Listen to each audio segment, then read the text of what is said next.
Small decisions, loud results. Jelani stood before the great loom of the sun. To him, the masterpiece seemed like a mountain he could never climb. It was a sea of intricate patterns and golden silk that filled the entire hall. He wondered how any human hand could create something so vast and perfect, feeling very small in its shadow. Mosi, the master weaver, noticed the boy's hesitation. He didn't offer a grand speech or a map to success. Instead, he reached into a basket and placed a single thin thread of vibrant silk into Jelani's hand. "Everything great," Mosi whispered, "begins with one choice to start.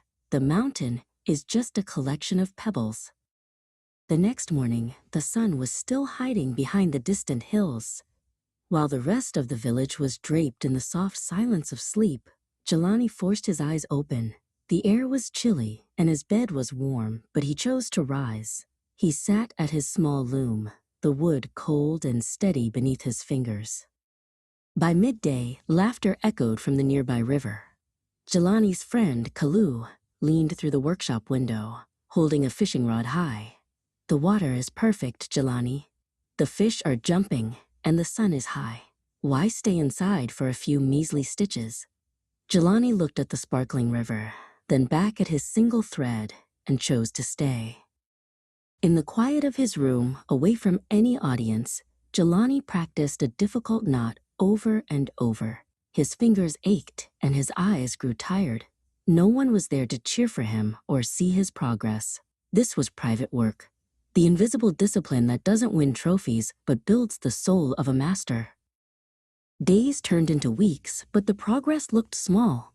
To Jelani, it felt like he was moving in slow motion while the world raced by. He felt a sting of discouragement looking at the tiny patch of color he had created. Mosi walked over and gestured toward the ancient acacia tree in the courtyard. "Look closely, Jelani," he said. High in the branches, a small bird worked tirelessly. It did not carry a whole branch. It carried one tiny twig, then a single feather, then a piece of dried grass. It flew back and forth, focused on the smallest of tasks. "Little by little," Mosi reminded him, "the bird builds its nest."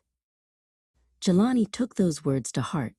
He stopped looking at the finished masterpiece and started looking at the thread in front of him. He chose discipline when he was tired. He chose focus when he was bored. He chose the quiet click of the loom over the loud distractions of the world. He was building his own nest, one stitch at a time. One morning, the quiet work was finally done. Jelani and Mosi stood back as the first light of the sun hit the finished tapestry. It was breathtaking, a riot of color and detail that told a story of patience. The villagers gathered, gasping in awe at the result. They saw the beauty, but Jelani remembered the 1,000 quiet mornings. Consistency is quiet, but results are loud. Success wasn't found in a single leap or a grand moment, but in the small decisions Jelani made every single day. The greatness was grown in the silence. Now, it is your turn to build. What small decision will you choose to repeat